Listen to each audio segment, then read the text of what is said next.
الحمد لله نحمده ونستعينه ونستغفره ونؤمن به ونتوكل عليه ونعوذ بالله من شرور أنفسنا ومن سيئات أعمالنا من يهده الله فلا مضل له ومن يضلله فلا هادي له وأشهد أن لا إله إلا الله وحده لا شريك له وأشهد أن محمدا عبده ورسوله أرسله بالحق بشيرا ونذيرا وداعيا إلى الله بإذنه وسراجا منيرا أما بعد أعوذ بالله من الشيطان الرجيم بسم الله الرحمن الرحيم ومن آياته أن خلق لكم من أنفسكم أزواجا لتسكنوا إليها وجعل بينكم مودة ورحمة وقال الله تعالى في موضع آخر بسم الله الرحمن الرحيم يا أيها الناس اتقوا ربكم الذي خلقكم من نفس واحدة وخلق منها زوجها وبث منهما رجالا كثيرا ونساء জগৎ যিনি সৃষ্টি করলেন আল্লাহ তারই নাম তারই নামের বন্দনা করি তারই লইত নাম আকাশ বাতাস গ্রহ তারা রঙের সে জগৎ ভরা সবার সেরা মানব জাতি বলিল কোরআন তারই নামের বন্দনা করি তারই লইত নাম খাবার ফোরার নিয়ামত কত দিবানিশি অবিরত মাতা পিতা পুত্র কন্যা সবই তারই দান তারই নামের বন্দনা করি তারই লইত নাম। শ্রদ্ধেয় সভাপতি সাহেব, উপস্থিত ওলামায়ে কেরাম, দূর দারাজ থেকে আমার সামনে বসে থাকা বয়োজ্যেষ্ঠ কনিষ্ঠ সমবয়স্ক শ্রোতাবিন্দু, পর্দার আড়ালের মা ও বোনেরা, যাবতীয় প্রশংসা গুণগান গুণকীর্তন সেই মহান করুণাময় আল্লাহ তাবারক ওয়া তাআলার জন্য, যিনি আমাদেরকে সৃষ্টি করেছেন। তিনারই প্রশংসা। অতঃপর আমাদের শেষ নবী, নবী সম্রাট, রাসূল আরবি, মুরুদুল আল, নবী জাহান, তাজদারে মদিনা আহমদ মুস্তাফা মুহাম্মদুর রাসূলুল্লাহ সাল্লাল্লাহু আলাইহি সাল্লামের উপরে শতাধিক দরুদ ও সালাম বর্ষিত হোক। আল্লাহুম্মা সাল্লি আলাইহি ওয়া বারিক আলাইহি। আমি আপনাদের সম্মুখে দুই জায়গা থেকে 2-3 আয়াত তেলাওয়াত করেছি। সূরা রূম, সূরাতুন নিসা এই আয়াতগুলোকে কেন্দ্র করে সংক্ষিপ্ত টাইম পরে 1 ঘন্টার মধ্যে একটা বিষয় করে আলোচনা করব। বিষয়টার নাম হলো ইসলামে নারীর মর্যাদা, নারীর অধিকার, নারীর সম্মান কি। আমি আপনাদের সামনে এই কথাগুলো তুলে ধরব। নারীর মর্যাদা আছে কিনা, নারীর সম্মান আছে কিনা। কোরআন মাজিদের মধ্যে একটা সূরার নাম আছে সূরাতুন নিসা। এই সূরাটার অর্থ হলো মহিলা, মহিলার অধিকার আছে, সম্মান আছে বলে আল্লাহ তাবারক ওয়া তাআলা একটা সূরা অবতীর্ণ করলেন, সূরাতুন নিসা। জি, এবং তৎসঙ্গে যদি টাইম পাই তাহলে বলবো নারীকে কেন সৃষ্টি করা হলো, তার পিছনে কি রহস্য আছে, এবং নারীকে কি দিয়ে তৈরি করা হলো, এটা আপনাদের কাছে দলিল প্রমাণ সহকারে আমি বলার চেষ্টা করব ইনশাআল্লাহ। অনেকদিন গুজরাটে থাকার কারণে বাংলা হয়তো টেরামেরা হয়ে গেছে, যার কারণে হয়তো বলতে পারছি না। কিছুদিন থাকার পরে একটু শুনতে এসেছে। নারীর মর্যাদা, নারীর সম্মান, নারীর অধিকার আপনারা বক্তব্যের মাধ্যমে বুঝতে পারবেন। কতগুলো হাদিস আমি আপনাদের সম্মুখে রাখবো, তার অর্থ সহকারে আমি বলে চলে যাব। আমাদের ধর্মের নাম হলো ইসলাম। আমরা এই ধর্মকে পালন করি, আমরা মুসলমান। আর ইসলাম ব্যতিরিক্ত যত ধর্ম আছে সংক্ষিপ্ত, সেগুলোর কোনো মূল্য নেই। আল্লাহ তাবারক ওয়া তাআলা বলেন, ওয়া মান ইয়াবতাগি ইন্না দীনা ইনদাল্লাহিল ইসলাম। আল্লাহর নিকটে মনোনীত ধর্ম হলো ইসলাম। ইসলামটা আমাদের বানানো ধর্ম নয়, এটা আকাশ থেকে আল্লাহ তাবারক ওয়া তাআলা দিয়েছেন, আমাদেরকে চলতে বলছেন, আমরা চলছি, তো আমরা মুসলমান। ইসলাম ব্যতিরিক্ত যত ধর্ম আছে তারা কিন্তু নারীর সম্মান করতো না। ইহুদি, বিশেষ করে ইহুদি নাসারা যারা আছে তারা করে না এখনো। তারা মহিলা মানুষ দিয়ে অ্যাডভার্টাইজ করে, তাদেরকে অবস্থায় নাচায় আর অ্যাডভার্টাইজ করতে থাকে। নারীরা কোনো আন্দোলন করে না বলে তাদের ওই রকম হচ্ছে। আমরা ইসলাম মানি, কিন্তু পূর্ণভাবে মানি না। ইসলামে নারীর মর্যাদা আছে, কিন্তু মুসলমানরা মর্যাদা দেয় না। ইসলামে নারীর অধিকার আছে, কিন্তু মুসলমানরা নারীর মর্যাদা দিতে শিখে, সম্মান দিতে শিখেনি আর দেয় না। এখন উদাহরণ দিয়ে আমি আপনাদের সম্মুখে কথাগুলো রাখবো, আপনারা একটু মনোযোগ সহকারে শ্রবণ করার চেষ্টা করবেন। আমি ধরে নেন রিয়াজুল ইসলাম, আমাকে বিবাহ, আমি যুবক হয়ে গেছি, আর বিবাহ করার কথা কোরআনেও আছে, হাদিসেও আছে। আল্লাহ তাবারক ওয়া তাআলা নবী বলেন, ওয়া আন আব্দুল্লাহ ইবনে মাসউদ রাদিয়াল্লাহু তাআলা আনহু قال قال رسول الله صلى الله عليه وسلم يا معشر الشباب من استطاع منكم الباء فليتزوج فإنه أغض للبصر وأحسن للفرج ومن لم يستطع فعليه بالصوم فإنه له وجاء। আল্লাহ তাবারক ওয়া তাআলা নবী বলেন, হেরে নওজোয়ানেরা, হেরে তরুণেরা, তোমরা যারা বিবাহ করার উপযুক্ত হয়ে গেছো, তোমরা বিবাহ করে নাও। যাদের সাধ্য আছে তারা বিবাহ করো। বিবাহ করলে কি হয়?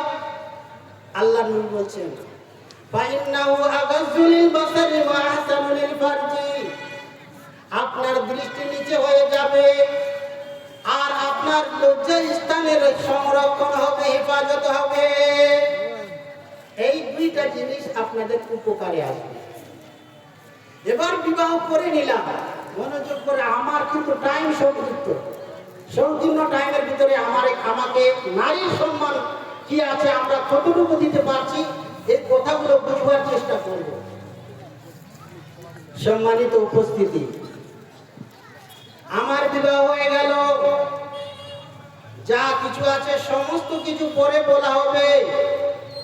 এবার আল্লাহর কাছে দোয়া করি, 1 বছর হয়ে গেল, 2 বছর হয়ে গেল, আমার স্ত্রীর কাছ থেকে কোনো বাচ্চা হয় না, গর্ভবতী হয় না। আল্লাহর কাছে দোয়া করলাম, আল্লাহ গো তুমি আমাকে একটা সন্তান দাও, তুমি আমাকে একটা সন্তান দাও। আল্লাহ আমার দোয়া কবুল করে নেবেন। কাউরে যদি বাচ্চা না হয়, ছেলে মেয়ে না হয়, তাহলে কাউরে কোথাও যেতে হবে না, বাড়িতে নামাজ পড়ে আল্লাহর কাছে দোয়া করবেন, রাব্বি হাবলি মিনাস সালিহিন। হযরত জাকারিয়া আলাইহিস সালাতু ওয়াস সালাম বলেছিলেন, রব্বানা হাব লানা মিন লাদুনকা যুররিয়াতান তাইয়্যিবা ইন্নাকাস সামিউদ দুআ। আল্লাহ গো তুমি আমাকে সন্তান দাও, সন্তান দাও। আমি পৃথিবীর বুকে একাই আছি, আমার ওয়ারিস কেউ নাই। তাহলে বুঝতে পারা গেল, সন্তান যদি চাইতে হয়, শয়তানের জন্য দোয়া যদি করতে হয়, তাহলে আল্লাহর কাছে দোয়া করতে হবে। এবার আমি দোয়া করলাম, আল্লাহর নিকটে গ্রহণ হয়ে গেল। 9 মাস ধরে 9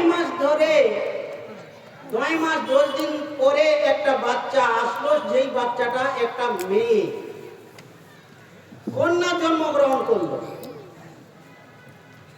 তাহলে নারীর কি মর্যাদা আছে একটু শুনবেন। মা জন্ম দিল, মা হিসাবে নারীর সম্পর্কে আল্লাহ তাবারক ওয়া তাআলা কি বলেন, ওয়াসাইনাল ইনসানা বিওয়ালিদাইহি হামালাতুহু উম্মুহু ওয়াহানান আলা ওয়াহানিন ওয়া ফিসালুহু ফি আমাইন। ওরে মানবরা, তোমরা তোমার মায়ের ইজ্জত করবে, তার সম্মান করবে, তার অবাধ্য হবে না, তার নাফরমানি করবে না।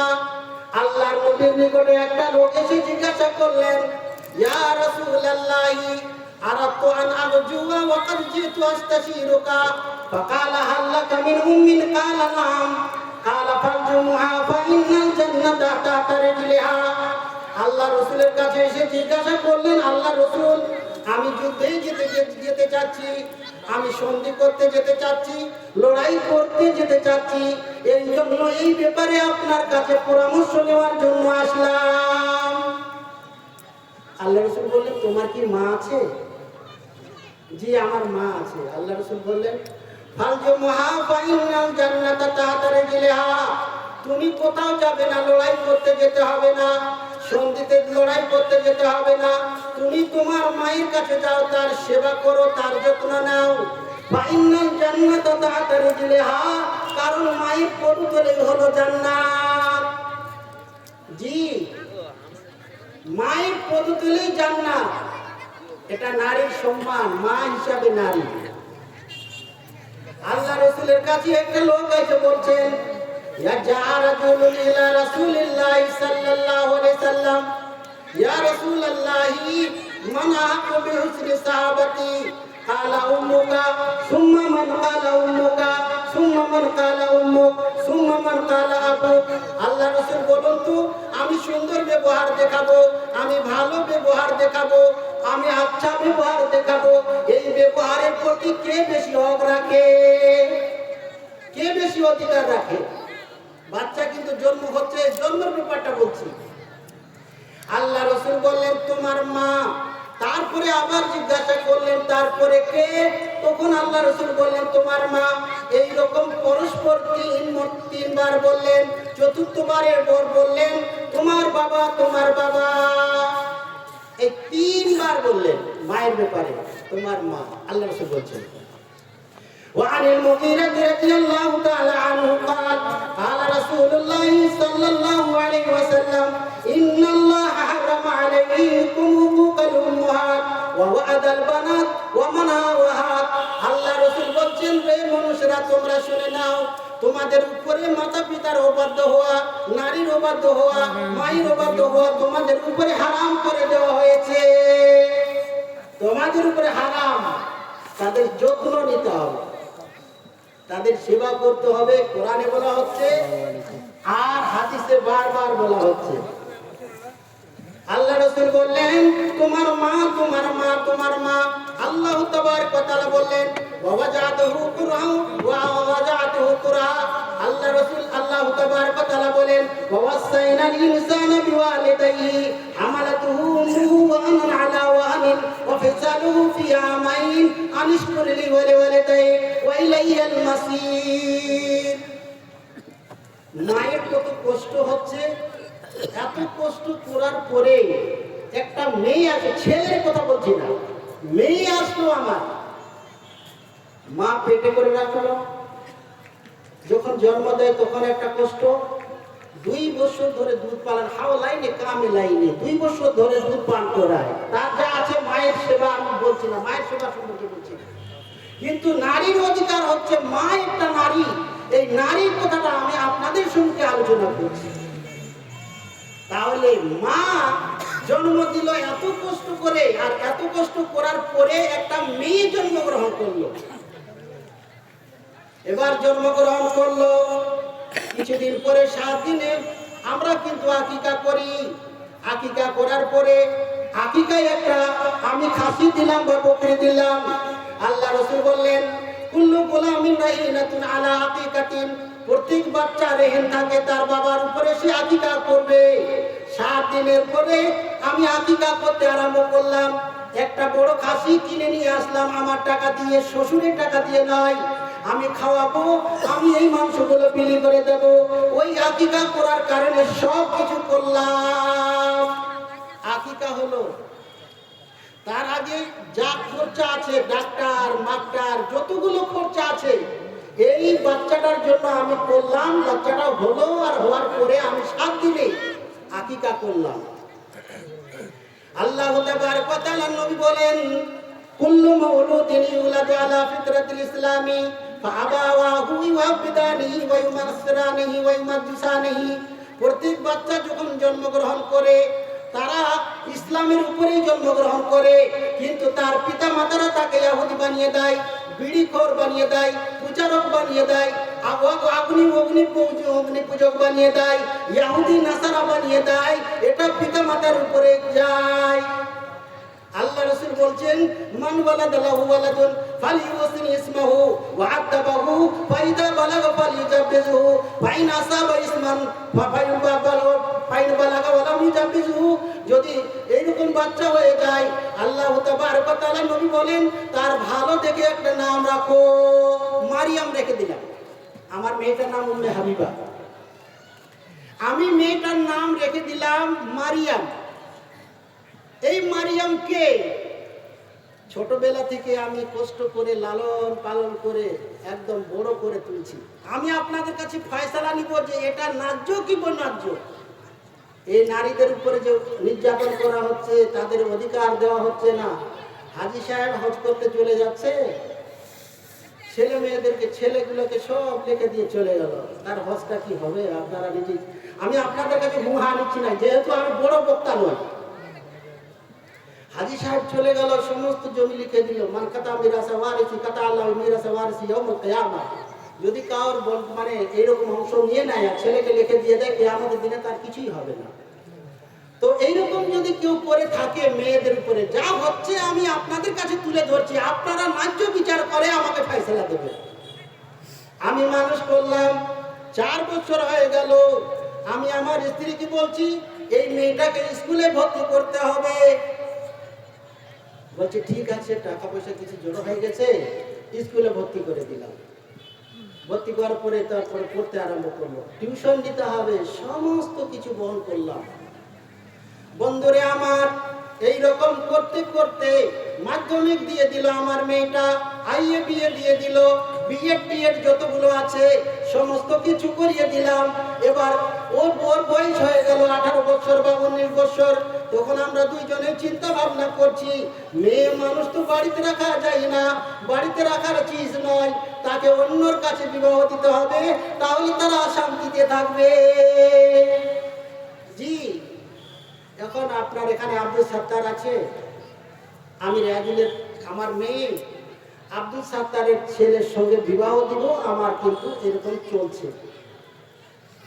ভালো করে শুনবেন, আমি বাহ্যিক যেটা এখন দেখা যাচ্ছে সেটাই আলোচনা করতেছি, যদি না হয় তাহলে আপনারা ফেরত করে দেবেন।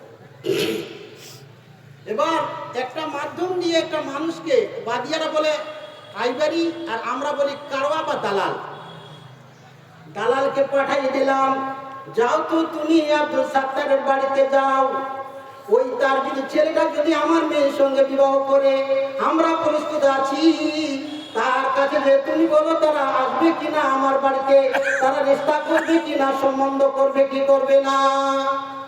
ওরা পেয়ে একদম খুশি, আমার মেয়েটার সঙ্গে সে রিশতা করবে, আমার সঙ্গে সে আত্মীয়তা করবে, এরকম প্রস্তাব এসে গেছে। আমিও সন্তুষ্ট হয়ে গেলাম যে তারা বিবাহ করবে, ঠিক আছে।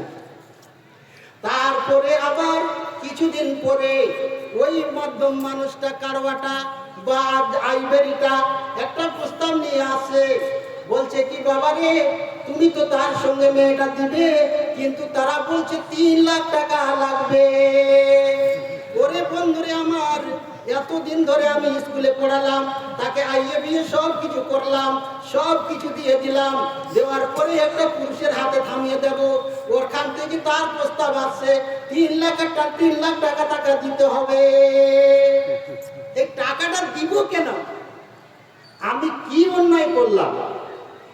এতদিন ধরে লেখাপড়া করে, যা এলাজলাকে চিকিৎসা করে, কাপড়া টাপড়া ফেয়ার লাভলি যত প্রয়োজন হয়, যত জরুরত হয়, আমার মেয়েটাকে আমি বহন করলাম। এখন একটা ছেলের কাছে আমি তাকে দেব, ওই ছেলেটা হারিয়ে আসে, তার বাবা বলছে আমাকে, তোমাকে 3 লাখ টাকা লাগবে, যদি 3 লাখ টাকা দিতে পারো তাহলে আপনার সঙ্গে সম্পর্ক হবে, নচেত সম্পর্ক হবে না। আমি আল্লাহর কাছে চিন্তা করলাম, আল্লাহকে বললাম, আল্লাহ এই যে আমার নারীটা জন্মগ্রহণ করলো, এখন আমি তা সব কিছু দিয়ে দিলাম, আর এরা যে 3 লাখ টাকা চাইছে, এটা কিসের দরুনে চাইছে আমার মাথায় কাজ করে না। কেন আমি 3 লাখ টাকা দেব? কেন 3 লাখ টাকা দিতে হবে? এটা আপনারা ফয়সালা করবেন। মুসলমানরা ইসলাম মানে না, ইসলাম মানে কিন্তু ধর্ম মানে না। ইসলামের অধিকার আছে, নারীদের অধিকার আছে, কিন্তু মুসলমানরা সেই অধিকার দিতে চায় না। 3 লাখ টাকা লাগবে, মেনেই নিলাম। যখন বিবাহ হয় না তো কি করা যাবে, বিবাহ দিয়ে দিলাম। তারপরে বললাম আপনারা বিবাহ করতে আসবেন, আমার মেয়েটাকে দেখতে আসবেন, কিন্তু মামা আসতে হবে না, চাচা আসতে হবে না, আর আদার্স কেউ আসবে না, যেই বিবাহ করবে সেই কিন্তু আমার মেয়েটাকে দেখে যাবে। ওরা বলছে আমরা খালু বলে না গেলে কেমন হয়? খালু যাবে, তো যতগুলো আছে একদম বংশধরের সমস্ত মানুষ দেখতে আসবে। এটা শরীয়ত সম্মত নয়, সংক্ষিপ্ত বলছি, টাইম সংক্ষিপ্ত, আরো আগে তো। আমি বললাম এইরকম নিয়ম নাই, তোমরা যদি দেখতে আসো তাহলে যারা মহিলা আছে তারা দেখতে আসবে, আর যে বিবাহ করবে আড়িয়াটাই দেখতে আসবে, এ ব্যতিরিকে কেউ আর দেখতে আসবে না। আগামী দিন না বসে আছো এখন দেখতে আসবে, দেখতে আসলো, আমার মেয়েটা একদম বিএড টিএড সব কিছু করা, ফোনটা বন্ধ করে, সব কিছু করা, কিন্তু হুঁশিয়ার ভালো। তারপরে দেখা দেখি দেখছে, মানে আপনাদের যে প্রথা আছে ওইভাবেই চলছে। খালু আসলো এবং কি বিহার মশাই চলে আসলো দেখার জন্য। দেখা শেষ, পান নিয়ে বসে গেছে, বৌমাকে টাকা দিবে তারা। তারপরে আমি বের হয়ে গেলাম, আমার মা আমার মেয়েটা পান দিচ্ছে। এমন সময় আমি বের হয়ে বললাম, বিহাই মশাই আপনি আমার মেয়েটাকে কেমন দেখলেন? কথাটা আপনার উত্তরটা আপনারা ভিতরে রাখবেন, পরে আমি উত্তরটা দেব। তখন বলছে ওই বিহাই মশাই যে পাত্রর বাবা ছিল, ওই পাত্রীর বাবা বলতে লাগলো, বিহাই মশাই ঘুমাই আপনার মেয়েটা খুবই সুন্দর। আমার মেয়েটা বলল তোমাদের ভিতরে লিঙ্গ নাই। এই চাষা বুঝতে পারিনি, যখন আমার মেয়েটা বলল তোমাদের ভিতরে লিঙ্গের কোনো তফাৎ নাই, তখন এই বিহাই মশাই রেগে উঠেছে, লিঙ্গ আছে বলে আমরা বিয়ে করতে আসিছি, কিন্তু এ কেন বললো যে আমাদের লিঙ্গ নাই? কেন বললো? উত্তরটা পরে দিচ্ছি। মেয়েটার কি ত্রুটি ছিল আর বিহাই মশাই কি ছিল, কি ত্রুটি ছিল। এবার বিবাহ দিতে হবে, কথা হয়ে গেল, বাকি হয়ে গেল। বন্ধুরে আমার, বিহাই মশাইকে বলে দিলাম, বিহাই মশাই আপনাদের পক্ষ থেকে কতগুলো মানুষ আসবে, সিনা ফুলিয়ে বলছে আমাদের গ্রাম থেকে 7টা করে বোলেরো যায়, আর এই 7টা বোলেরোতে যত মানুষ আটে সেই সমস্ত মানুষ আপনার বারাত আসবে, তারা যাত্রী আসবে, আপনার খেয়ে চলে যাবে। ওরে বন্ধুরে আমার, আপনি বলুন তো দেখি, হাদিসের দৃষ্টিভঙ্গিতে, হাদিসের এবং কোরআনের দৃষ্টিভঙ্গিতে 7টা বোলেরো ভরে না মানে মেয়েদের ওখানে খেতে আসবে, বরযাত্রী আসবে, এটা কোথায় পেলেন? এটাও তো একটা অত্যাচার। জি, এক হলো 3 লাখ টাকা দিতে হবে, আবার বিবেক করতে আসলো 70 জন 80 জন, তাদেরকে খাওয়াই পাঠাইলাম। এবার আমি বলছি বিআইন মশাই, আমি 2 লাখ টাকা দিব, 3 লাখ টাকা দিতে পারছি না, কিন্তু আমি এখন বর্তমানে 2 লাখ টাকা দিচ্ছি। ওরে বন্ধুরে আমার, আমার কন্যাটাকে আমি লেখাপড়া পড়াইলাম, আর সব কিছু করার পরে আমি একটা মেয়েকে ওই ছেলেটার কাছে দেব, 3 লাখ টাকা আমি মেনে নিলাম, 2 লাখ টাকা দিয়ে এবার বলছি বিআইন মশাই আপনারা যান, কিছুদিন পরে 1 লাখ টাকা দিয়ে দিব, যদি আমার স্বাস্থ্য শরীর ভালো থাকে। জি, নিয়ে চলে গেল আমার মেয়েটাকে। আমার মেয়েটাকে কি তারা বসিয়ে রাখবে? সকালে উঠবে, ঝাড়ু লাগাতে হবে, বৌমা বৌমা করে চিৎকার করবে শাশুড়ি মা। আমার মেয়েটাকে তারা বসিয়ে রাখবে না, ঝিয়ের মতন কাম করাবে। আরে বন্ধুরে আমার, এত ক্ষান্ত হয়নি। এবার কিছুদিন হয়ে গেল, কিছুদিন হওয়ার পরে আমার মেয়েটাকে বলছে, ওরে মা, তার শ্বশুর বলছে মা রে 2 লাখ টাকা দিয়েছে, আরো 1 লাখ টাকা পাওয়া যাবে, তোমার বাবাকে যে তুমি বলবে। মেয়ে মানুষ বলবে কি, একটু নরম মানুষ। আমার বাবা হঠাৎ শুনতে পেল যে আমার বাবা হঠাৎ করে যে তার প্যারালাইসিস হয়ে গেছে, মনে মনে চিন্তা করছে আমার বাবা 1 লাখ টাকা দিতে চেয়েছিল বটে, কিন্তু এখন বর্তমানে চিকিৎসা করতেছে আমার ভাইরা, আমি কি করে আমার বাবার বাড়িতে যাই, যাওয়ার পরে বলবো 1 লাখ টাকা দিতে বলেছে, কারণ আমার বাবাই বর্তমানে এখন অসুস্থ হয়ে আছে, তার প্যারালাইসিস চিকিৎসা চলছে। বলুন তো দেখি এই সময় কি পয়সা দেওয়া যায় কি যায় না? যেতে পারছে না। বলে তুমি যাচ্ছ না কেন? বন্ধুরে আমার, এখান থেকেও কিন্তু এ হয়ে গেল, শ্বশুর তার শ্বশুর বলছে, আমার মেয়েটার শ্বশুর বলছে তুমি যাচ্ছ না কেন মা? আমার মেয়েটা জানে আমি বাড়িতে অসুস্থ হয়ে আছি, তার পিছনে অনেক টাকা খরচা হচ্ছে, কি করে যাই? তখন রাত্রে বেলায় ফাঁসি লাগিয়ে দেয়, অথবা আপনাদের কুশমন্ডির এই জেলাতে, এই থানাতে এমন মেরে মেরে শেষ করে দিয়ে ওই মেয়েটাকে শেষ করে দেওয়া হয়েছে। আমাদের ওখানেও আছে, আমি মহিপালে, ওখানেও মেরে মেরে শেষ করে দিয়েছে। কান্না বের হবে কিনা? একটা মেয়ের উপরে এরকম অত্যাচার হয়েছে, 3 লাখ টাকা দেওয়ার পরে যদি আমার মেয়েটা শান্তিভাবে খেত তাহলে কোনো কাছে কোথা ছিল না, কিন্তু 3 লাখ টাকা দেওয়ার পরেও আমার মেয়েটা কি সুখ শান্তিতে থাকতে পারবে? না না, সুখ শান্তিতে থাকতে পারবে না। 2 বছর পর হয়ে যাচ্ছে, বাচ্চা হয় না। মেয়েটাকে দিলাম, 2 বছর হয়ে যাচ্ছে, বাচ্চা হয় না। আর যখন আমার মেয়েটার বাচ্চা হয় না, তখন বাড়ির মানে গ্রামের মানুষের আর ঘুম নাই।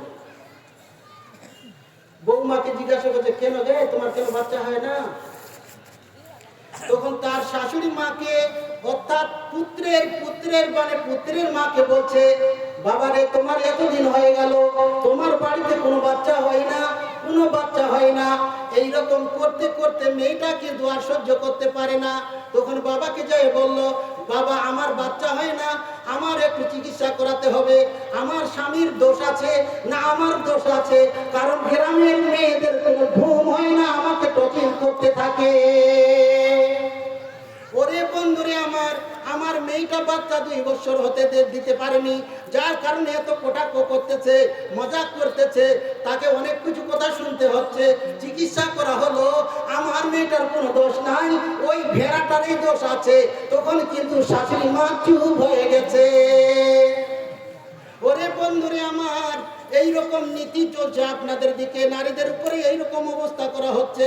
এখন দেখেন, আমার মেয়েটাকে আমি দিলাম, বাচ্চা হতে আরম্ভ হলো, একটা প্রথম বাচ্চা হলো, সেটা কিন্তু কন্যা জন্মগ্রহণ করলো। দ্বিতীয়বার ছেলের আশায় বাচ্চা নিলাম, দ্বিতীয়বার মেয়ে হয়ে গেল, তৃতীয়বারও মেয়ে হয়ে গেল। তখন গ্রামের মানুষরা আর শান্তিতে বাস করতে পারে না, তখন তাকে অনেক কটু কথা বলতে থাকে।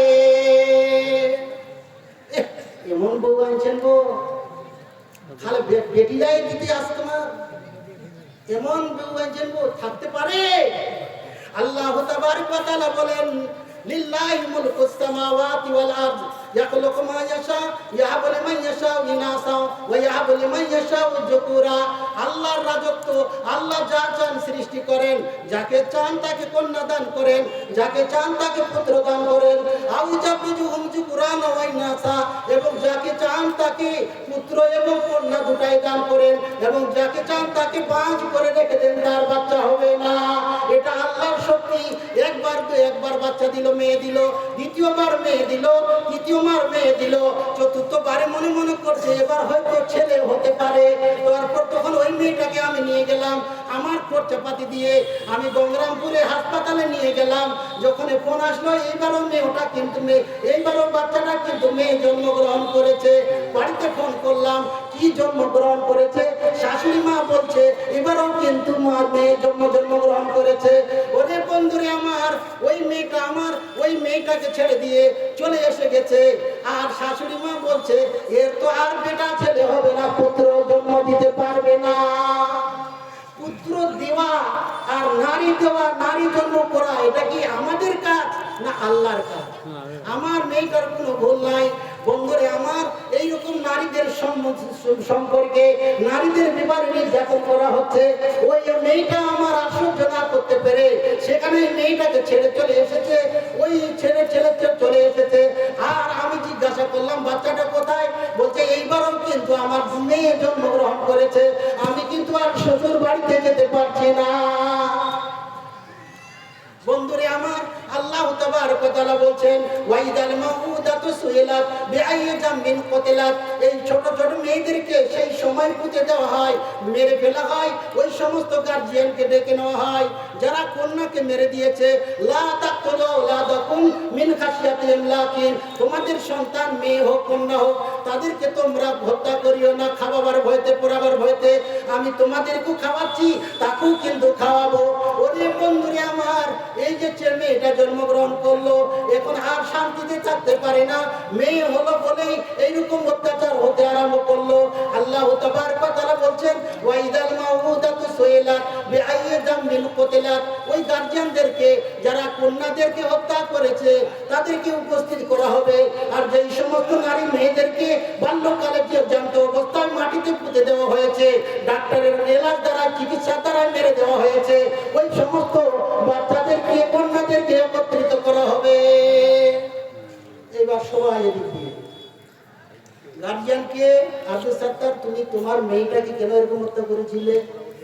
চুপ হয়ে থাকবে। আমার কথা বলছি না, ওই অনেক কথা বলছি, ফোনের কথা। ফোনের কারণে মানে যৌতুকের কারণে আমরা আমাদের আমাদের মেয়েদের উপরে এরকম অত্যাচার করি। তখন বলছে বলতো আল্লাহ তাবারক ওয়া তাআলা বলেন ওয়াইদাল মাউউদাতু সুইলাত, তাদেরকে জিজ্ঞাসা করা হবে জ্যান্ত অবস্থায় যেই মেয়েদেরকে মেরে ফেলা হয়েছে, তাদেরকে পুঁতে দেওয়া হয়েছে, ওই সমস্ত মানুষ, ওই সমস্ত মেয়েদেরকে, কন্যাদেরকে একত্রিত করে জিজ্ঞাসা করবে কি কারণে, কি অপরাধের কারণে, কি গুনার কারণে তোমাকে হত্যা করা হয়েছিল। তারা বলে আমার বাবা এখানে মজুদ আছে, উপস্থিত আছে, আপনি জিজ্ঞাসা করেন। কি উত্তর দিবেন? ওরে বন্ধুরে আমার, এটা যুগ ছিল, এমন একটা যুগ ছিল। আল্লাহ তাবারক ওয়া তাআলা নবী যখন জন্মগ্রহণ করলেন, যখন তিনি আসলেন, সমস্ত মানুষকে দেখছেন তারা ছোট ছোট কন্যাদেরকে মাটিতে পুঁতে দিচ্ছে। আল্লাহ তাবারক ওয়া তাআলা এই কথাগুলো আলোচনা সূরা নাহলে করলেন ওয়াইদা বুশিরা আহাদুহুম বিল উনসা জাল্লা ওয়াজহুহু মুসওয়াদান ওয়া হুয়া কাযিম। তাদের বাড়িতে যখন কন্যা জন্মগ্রহণ করত তারা আর শান্তিতে বাস করতে পারতো না, তারা মানুষের সমাজের সামনে মুখ দেখাতো না। ইয়াতাওয়ারা মিনাল কওমি মিন সুই মা বুশিরা বিহি আইমা ইউমসিকু আলা হুনিন আম ইয়াদসু ফিত তুরাব। অথবা সেই মেয়েটাকে এইভাবে রেখে দিত, অথবা সেই মেয়েটাকে জ্যান্ত অবস্থায় মাটিতে পুঁতে দেওয়া হতো। নারীদের এই জন্যই আমাদেরকে ফোন দিতে হচ্ছে, এই যৌতুক দিতে হচ্ছে, যার কারণে আমরা নারীদেরকে অনেক ভালোবাসি কিন্তু মনে মনে অতটা ভালোবাসি না। বন্ধুরে আমার, একটা সাহাবী ছিল রাদিয়াল্লাহু তাআলা আনহু, আবু দারদা মুসলমান হতে আসলেন। আসার পরে আল্লাহ রাসূলের কাছে হাত দিয়ে মুসলমান হয়ে গেলেন। আশহাদু আল্লা ইলাহা ইল্লাল্লাহু ওয়া আশহাদু আন্না মুহাম্মাদান আবদুহু ওয়া রাসূলুহু। এই মুসলমান হওয়ার পরে পাশে বসে আছেন, হুকুর হুকুর করে কান্না করতে আরম্ভ করেছেন। আল্লাহ রাসূল এরকম ঘুরে দেখলেন, আবু দারদা তুমি কান্না করছো কেন? কি কারণের পিছনে? এই কান্নার পিছনে তোমার কি রহস্য লুকিয়ে আছে? আবু দারদা বলছেন, আমার টাইম সমাপ্ত হচ্ছে নাকি? তো বুঝে আসছে। তখন আবু দারদাকে জিজ্ঞাসা করলাম, আবু দারদা তুমি কি কারণের কান্না করতেছো? আবু দারদা তখন আরো বেশি বেশি করে হুকুর হুকুর করে কান্না করতে আরম্ভ করলেন। আল্লাহ রাসূল বললেন না, আমি তো এখন মুসলমান হয়ে গেলাম, দ্বীন ইসলাম গ্রহণ করে নিলাম। এখন আমার মনে প্রশ্ন যাচ্ছে, আমার মনে হচ্ছে আমি এমন একটা কীর্তি করেছিলাম, এমন একটা চাল করেছিলাম আমার মেয়ের সঙ্গে, ওই গুনাহটা মাফ হবে কি হবে না? এই জন্য আমি হুকুর হুকুর করে কান্না করছি। আল্লাহ তুমি আমার ওই গুনাহটাকে মাফ করবে কি করবে না? বলছি কি হয়েছিল? বলছে আল্লাহ রাসূল আমি বাড়িতে চলে গেছিলাম, ফিলিস্তিনে চলে গেছিলাম। 2-3 বছর পরে সৌদি আরবে যাওয়ার পরে আমি বলেছিলাম, কোন আমার স্ত্রী তোমার ব্যাপারটা ঠিক আছে, আমি যা খাই তোমাকে খাওয়াই, যা কিছু লাগে, কিন্তু একটা কথা শোনো, আমি এখন মেয়ে নেব না, মেয়ে নেব না। তুমি এখন গর্ভবতী আছো, তোমার ওই পেট থেকে যদি কন্যা জন্মগ্রহণ করে তাহলে কিন্তু তাকে তুমি জ্যান্ত অবস্থায় তুমি রাখবে না, পৃথিবীর বুকে রাখবে না। চলে গেলাম। 5 বছর 10 বছর পরে আসলাম, এসে দেখি একটা ছোট মেয়ে আমার বাড়িতে ঘোরাঘুরি করছে। আমি বারবার জিজ্ঞাসা করলাম, এই মেয়েটা কে? আমার স্ত্রী বলছে, আপনি একটু ক্ষান্ত হন, ভালো করে নাস্তা পানি করে নেন। রাতের বেলায় শয়ন করতে গেলাম, আল্লাহ রাসূলকে আলোচনা করতেছেন। আমি রাতের বেলায় আমার স্ত্রীর সঙ্গে আলাপ আলোচনা করতে করতে আমার হাতটা ধরে ফেললেন।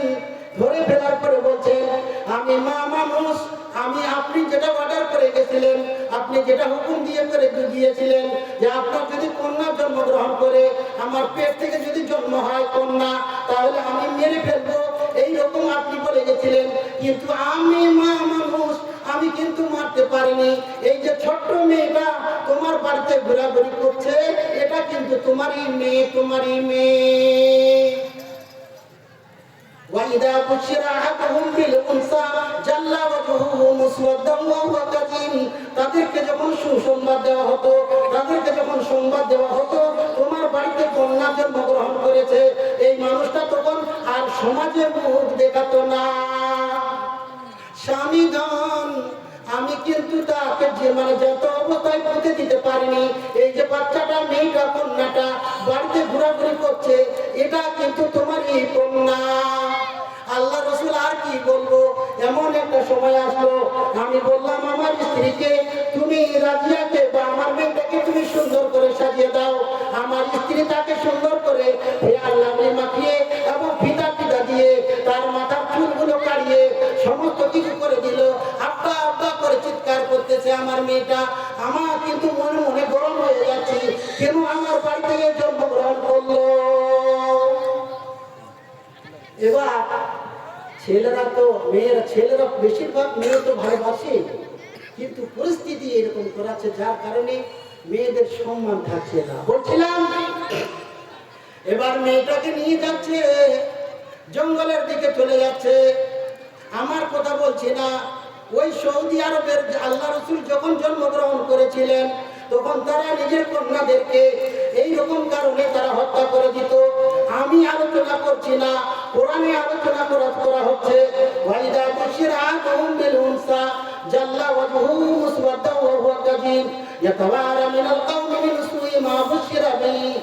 আল্লাহ তাবারক ওয়া তাআলা বলেন, এই মেয়েদের কারণে তারা সমাজের সামনে মুখ দেখাতে পারতো না। ওই মানুষটা ছোট বাচ্চাটা নিয়ে চলে যাচ্ছে, আর পিছনে পিছনে মেয়েটা আব্বা আব্বা করে চলে যাচ্ছে।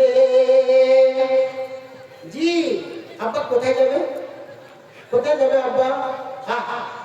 এইরকম করতে করতে বাগানের দিকে চলে গেল, জঙ্গলের দিকে চলে যায়। যাওয়ার পরে একটা বোকা কুয়া দেখতে পেল। মেয়েটাকে বললো, ওরে মা, তুমি এই কুয়াটার দিকে দেখো, এখানে বাঘ ভাল্লুক খেলা মেয়েটা সেখানে দেখতে যায়, আমি পিছন থেকে তাকে ধাক্কা মেরে ফেলে দিই।